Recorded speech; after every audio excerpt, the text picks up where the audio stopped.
Hello ළමයි කොහොමද අනේ ඔයාලට ඔන්න ඔයාලව ආදරෙන් පිළිගන්නවා අපේ ස්වීට් ෆැමිලි YouTube channel එකට. ඔයාලට මේ වීඩියෝ එකකින් අපි අරන් එන්නේ අපේ ෆැමිලි එක එකතු වෙලා ගියපු දවස් 3ක ට්‍රිප් එකක් ගැන. ට්‍රැවල් කරන ගොඩක් ආසාවෙන් ඉන්න ඔයාලට ගොඩක් වැදගත් වෙයි කියලා හිතනවා මේ වීඩියෝ එක. ඉතින් අපි මේ ගමන ආරම්භ කරේ බඩල්ගමින් පාන්දර 4ට තමයි අපි ගෙදරින් පිටත් වුණේ. ඉතින් අපි මේ මුලින්ම ලෑස්ති වෙන්නේ කලිතුර බෝධීන් වහන්සේ වැඳ පුදා ගන්න.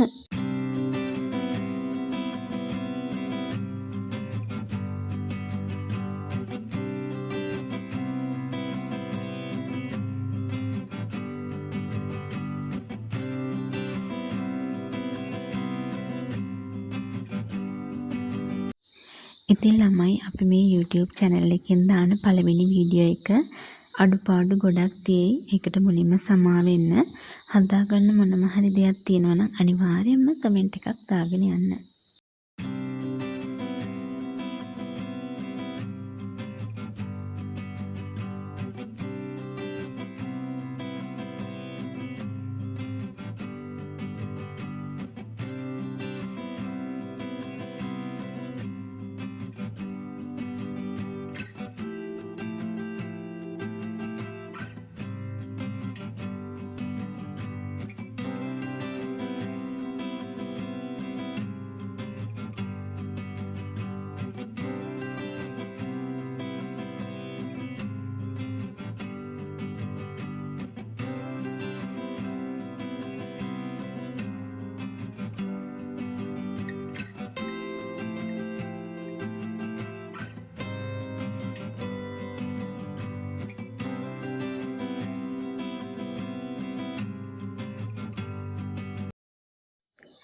ඉතින් ළමයි චෛත්‍ය ගර්භය ඇතුළ අපිට වීඩියෝ එකක් ගන්න අවස්ථාවක් හම්බ වුණේ නැහැ. මොකද ෆොටෝ ගන්න වීඩියෝ කරන්න එපා කියලා දාලා තිබ්බා. ඇතුළ මාරම ලස්සනයි ළමයි. ඉතින් ඔයාලට පෙන්වන්න බැරි වෙච්ච එක ගැන මාරම දුකයි. ඉතින් ළමයි අපි මේ පහන් පත්තු කරලා ඉක්මනට යන්න තමයි මේ සූදානම. මොකද අපේ ප්‍රධාන ගමනාන්තය කතරගම. ඉතින් තැන් ගොඩකට යන්න අපි ප්ලෑන් කරලා තියෙනවා ළමයි. එන්නකෝ යන්න අපිත් එක්ක ඒ තැන් මොනවාද කියලා බලන්න.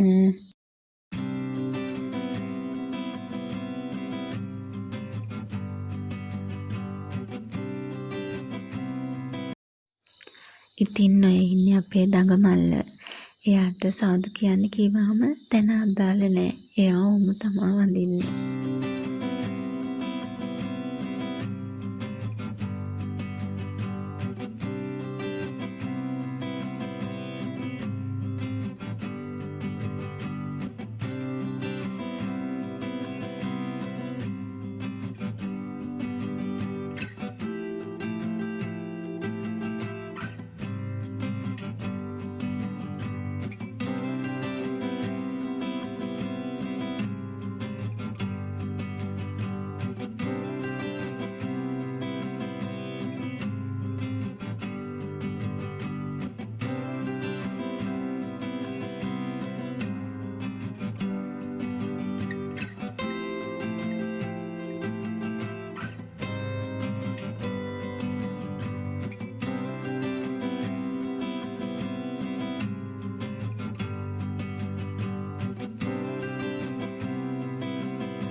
දැන් ළමයි අපි මේ යන්නේ කන්ද විහාරෙට.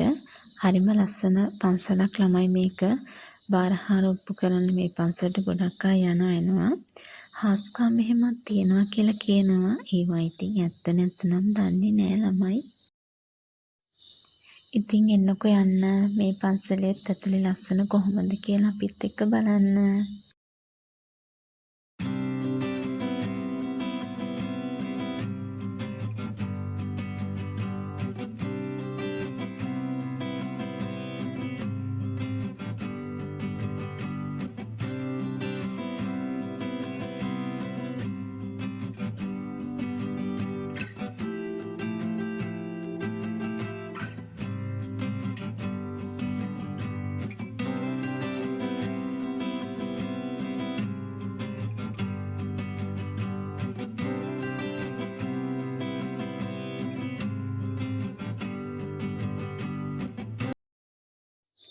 ළමයි කන්ද විහාරයට එනවා නම් අනිවාර්යයෙන්ම යන්න ඕන තැනක් තමයි මේ විහාරය. මොකද බුදුරජාණන් වහන්සේගේ ජීවිතේ හැම සිදුවීමක්ම හැම වැදගත් සිදුවීමක්ම මෙහි ලස්සනට අඹලා තියෙනවා. ඉතින් අමතක කරන්නට මෙතනත් බලලම යන්න. ඉතින් ඔයාලා බලනවා ඇති එකපාරටම මේ ආවේ කොහෙද කියලා. මේ ඉන්නේ ළමයි අපි සීනිගම.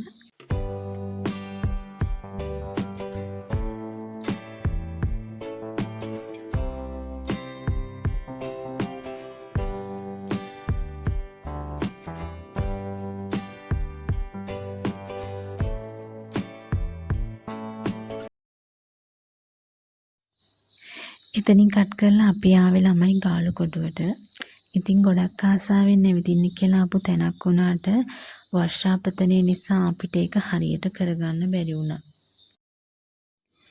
ආපු එකේ කොහොම හරි ඇවිදලා යන්න ඕන කියන පෙරැත්ත නිසාම හස්බන්ඩ් මාව වැහිපොදේම ගාලුකොටුව වඩේ පොඩි රවුමක් එක්ක ගියා ඉතින්. ඔය පේනවනේ ළමයි වැහිපොදේම අපි ගාලුකොටුව වටේ රවුමක් ගියාට ඇත්තට මෙහි ලස්සන සුන්දරත්වය අපිට නිවිහැනහිලී විඳගන්න තරම් අවස්ථාවක් හම්බ වුණේ නැහැ. ඉතින් ඒකට නම් මාරම දුකයි මට. මොනා කරන්නද ඉතින්? අයාපත් කාලවල ඉතින් එකපාරටම බාධා කරනකොට අපිට ඒවටත් මුහුණ දෙන්න වෙනවනේ.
ඉතින් ළමයි මේ තියෙන ගාලුකොටුවේ සිටියම ඉතින් ඒක දැක්කට පස්සේ තමයි ළමයි මට හිතුනේ ගාලුකොටුව කොච්චර ලොකුද කියලා.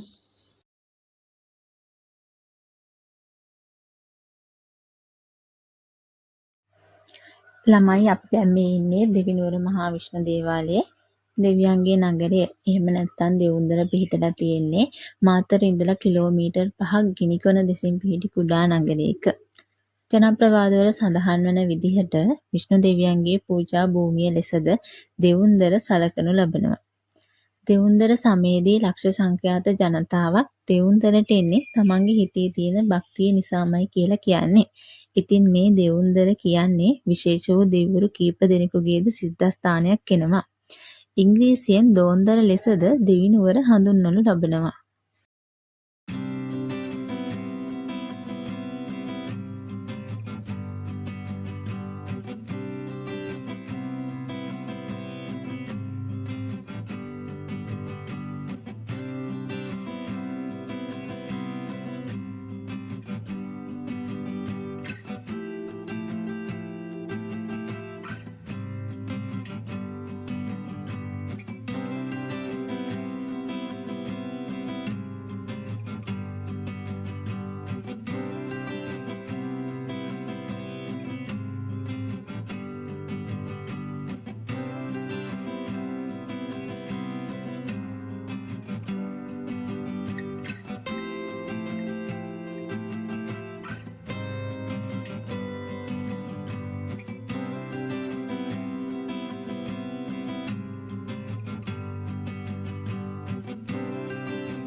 ඉතින් ළමයි මේ දේවාලයේ ඉතිහාසය ගැන කතා කළොත් කිස්තු වර්ෂය 660 ගණන් වල දප්පුල රජතුමා විසින් තමයි කරලා තියෙන්නේ. ඒක රැයකට නාට්‍ය අංගනාව 1000කට වඩා අධික සංඛ්‍යාවක් නටනවා කියලා සඳහන් වෙනවලු සමහර වාර්තාවල. ඉතින් ඔයාලට හිතා ගන්න පුළුවන්ද ළමයි ඒ කාලේ කොච්චර ලොකු දේවාලයක්ද මෙතන තියෙන්න ඇත්තේ කියලා. ඉතින් එන්න ළමයි ඔයාලත් අනිවාර්යයෙන්ම මේ ලස්සන මේ සුන්දරත්වය විඳ ගන්න.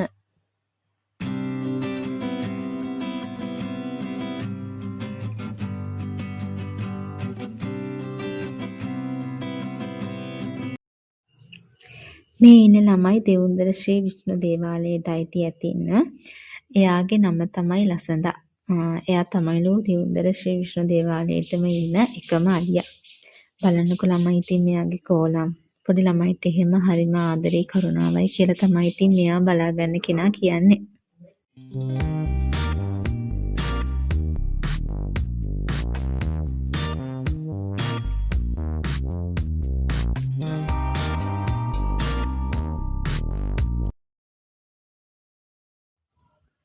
ළමයි දැන් අපි දෙවුන්දරින් යන්න පිටත් වුණා කතරගමට. හොඳටම හවස් වෙලා ළමයි දැන් තියෙන්නේ. දැන් වෙලාව 5:00 විතර ඇති. හොටෙල් එකක් අපි කතරගමින් බුක් කරලා තියෙන්නේ. අපි දැන් කෙලින්ම යන්නේ එතනට. ඉතින් එතන වීඩියෝ එකක් නම් ඔයාලට ගේන්න බැරි වෙයි. ඉතින් එහෙනම් අපි හෙට හම්බ වෙමු. එතකන් ඔයාලා පරිස්සමෙන් සතුටින් ඉන්න. බයි බයි.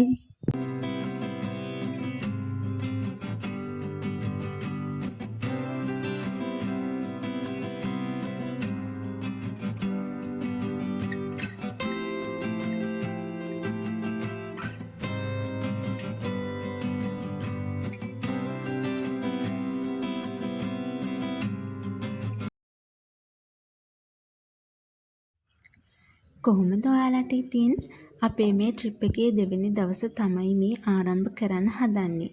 ඉතින් අපි මේ හැමෝම ලෑස්ති වෙන්නේ ජීවිතේ එකපාරක් හරි වැඳලා තියෙන කතරගම කිරිවෙහෙර වැඳ පුදා ගන්න. කිස්තුපූර 3 වන සියවසේ මහසේන රජතුමා විසින් තමයි මේ කිරිවෙහෙර කරලා තියෙන්නේ. ඉතින් මේක ඉතා පැරණි ස්තූපයක් වෙනවා. බුදුරජාණන් වහන්සේගේ ශාරීරික ධාතුන් වගේම පාරිභෝගික ධාතුන්, ඒ කියන්නේ බුදුරජාණන් වහන්සේ වැඩ සිටින රන් අසුන කියන දෙවර්ගයම ගැප් කරලා හදලා තියෙන ලෝකේ තියෙන එකම ස්තූපයේද මේ කිරිවෙහෙර වෙනවා.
මේ කිරිවෙහෙර පුද භූමියේ තියෙන තවත් විශේෂත්වයක් තමයි ළමයි සලපතල මළුව, වැලි මළුව, ගජ මළුව කියන මේ තුනම සමන්විත ලෝකයේ එකම දාගැබද වීම. ඉතින් මේ ගජ මළුව කියලා කියන්නේ ළමයි පෙරහැර සමයේදී අලියතුන් රඳවලා තියෙන ස්ථානයට. සලපතල මළුව කියලා කියන්නේ මේ මිනිසුන් වන්දනාමාන කරන ස්ථානයටයි.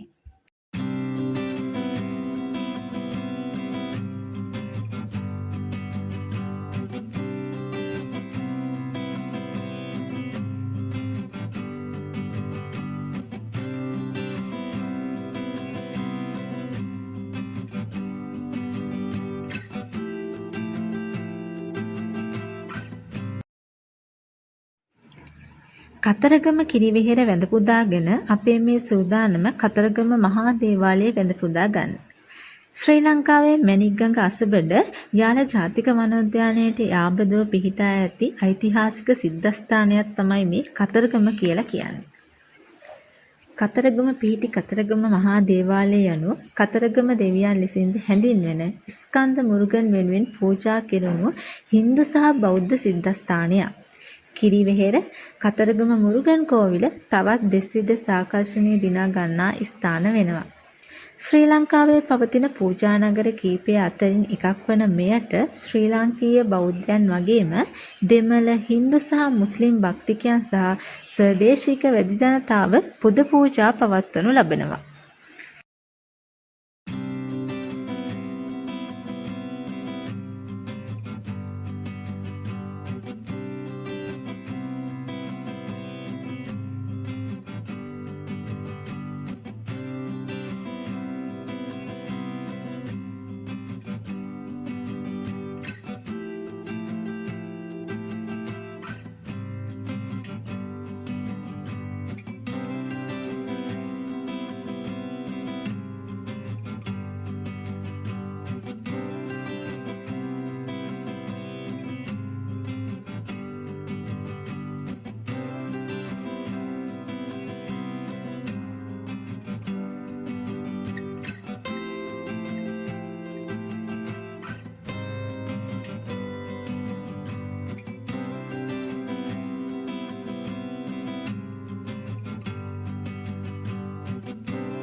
ඔයාලා දන්නවද ළමයි අපි මේ හනිකට කොහෙද යන්නේ කියලා?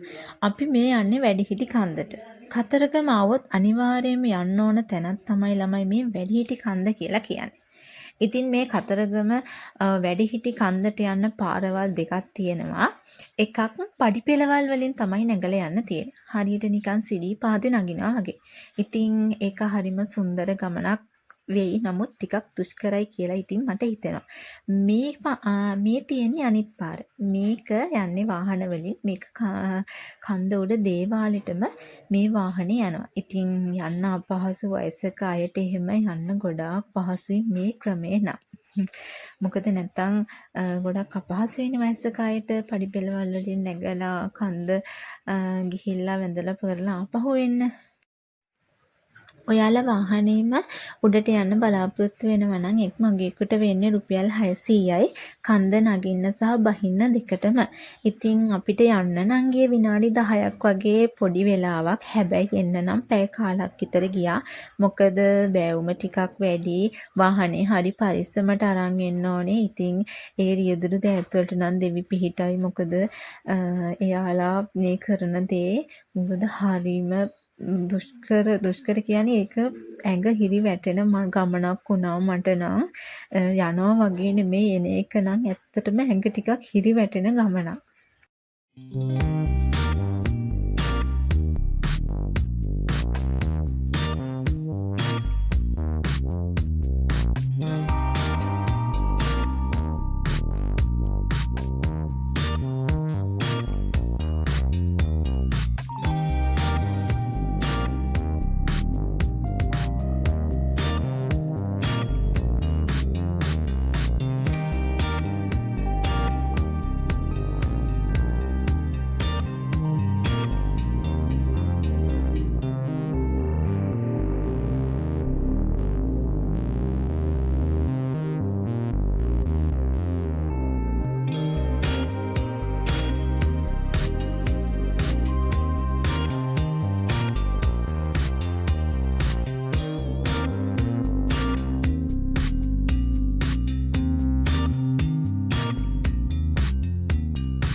ඔන්න ළමයි අපි ආව වැඩිහිටි කන්ද මුදුනට.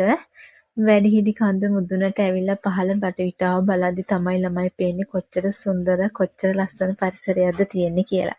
මේ අවට සම්පූර්ණයෙන්ම ආරක්ෂිතයක් කරලා තියෙන්නේ. ඉතින් හවස 4න් පස්සේ මේ වැඩිහිටි කන්ද නගින්න ඇත්තටම දෙන්නේ නැහැ. මොකද ඒක එන බැතිමතුන්ගේ ආරක්ෂාව සඳහාම ගත්ත පියවරක්. මොකද වනසතුන්ගේ බැතිමතුන්ට වෙන්න පුළුවන් හානිය වළක්වා ගන්න. ඉතින් ඔයාලා දන්නවද ළමයි මේ වැඩිහිටි කන්ද කියලා කියන්නේ ඇයි කියලා? මේ වැඩිහිටි කන්ද කියලා කියන්නේ ළමයි අපේ කතරගම දෙවියෝ. ඒ කියන්නේ ස්කන්ධ මුරුගන් දෙවියන් සහ වල්ලි මාතා දේවිය වැඩ හිටපු ස්ථානය. ඉතින් ඒ නිසා තමයි මේකට වැඩිහිටි කන්ද කියලා කියන්නේ. ඉතින් ඔයාලගෙන් ආදරෙන් ඉල්ලා සිටිනවා මෙහි සුන්දරත්වයේ විඳපු නැති කෙනෙක් ඉන්නවා නම් අනිවාර්යයෙන්ම ඇවිල්ලා බලන්න ළමයි මේක කොච්චර විඳ ගන්න ඕන සුන්දර පරිසරයක්ද කියලා.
ඉතින් ළමයි අපි ආපු මේ ට්‍රිප් එකේ දෙවෙනි දවස් අදින් ලොග් එක අපි ඉවර කරන්න හිතුවා.